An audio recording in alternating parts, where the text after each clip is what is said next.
Kung makakita ka ng ganito sa bakuran mo, huwag mo itong bubunutin o aalisin dahil di mo alam malaki pala ang ginagampanan nito sa ating kalusugan.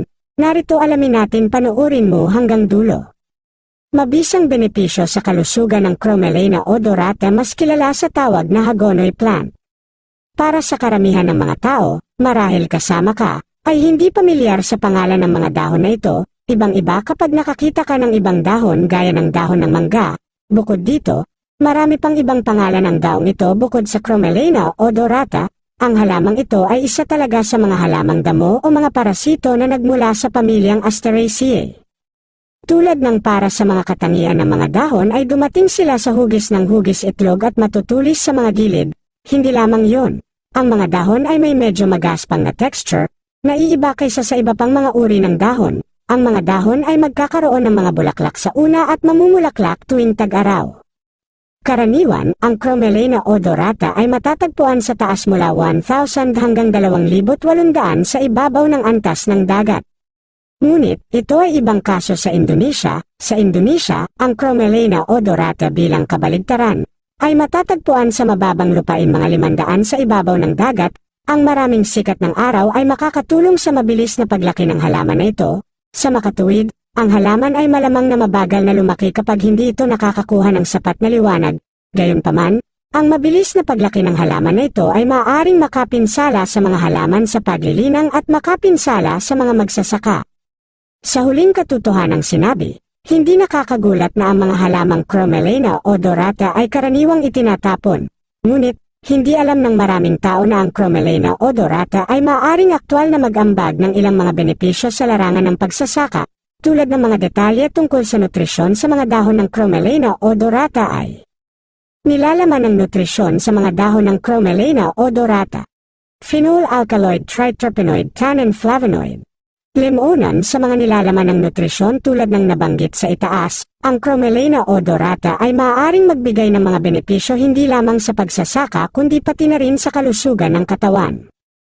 Kadalasan, ang Cromelena odorata ay ginagamit din ng marami bilang tradisyonal na mga gamot sa halamang gamot. Ito ay ginagawa simula pa noong nakalipas na panahon kung saan ang kilala lamang ng mga tao ay manggagamot at nurse. Dahil napakabisa nitong pagalingin ang maraming uri ng sakit, ang mga tao noong araw ay nagtatanim at nagpapatubo nito ng marami. Narito ang mga benepisyo sa kalusugan ng mga dahon ng Cromelena odorata.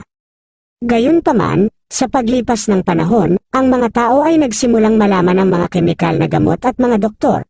Ang Cromelena odorata pagkatapos ay nagsimulang iwanan at itinuturing na mga halamang damo. Para sa inyo na nagtataka kung ano nga ba ang mga benepisyo ng Cromelena odorata, sa ibaba ay ibibigay namin ang buong paliwanag tungkol sa mga ito.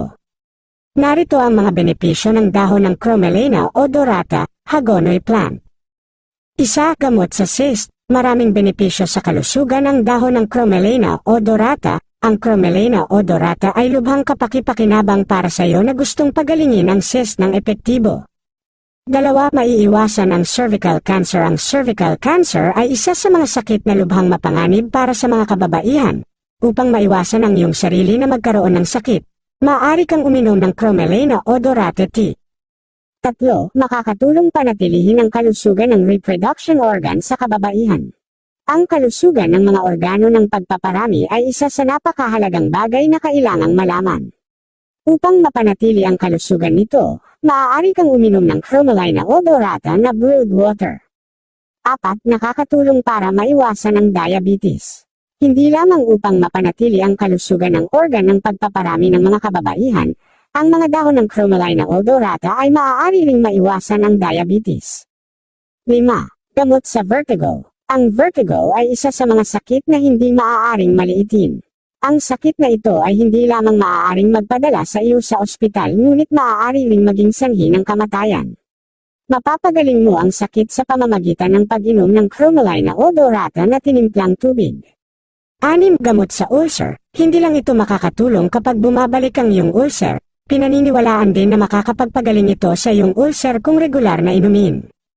7, panatilihin ang kalusugan ng puso. Mahalaga para sa atin na mapanatili ang kalusugan ng ating puso upang matiyak na ito ay palaging gumagana ng maayos. Upang maiwasan ang mga sakit na nauugnay sa puso, maaari mong ubusin ang mga dahon ng Cromelena odorata. 8. Bawasan ang antas ng kolesterol. Para sa iyo na gustong bumaba ang cholesterol level sa iyong katawan, maaari kang uminom ng Cromelena o Dorata brewed water kapag tumataas ang cholesterol level mo o kapag nakakonsumo ka lang ng seafood.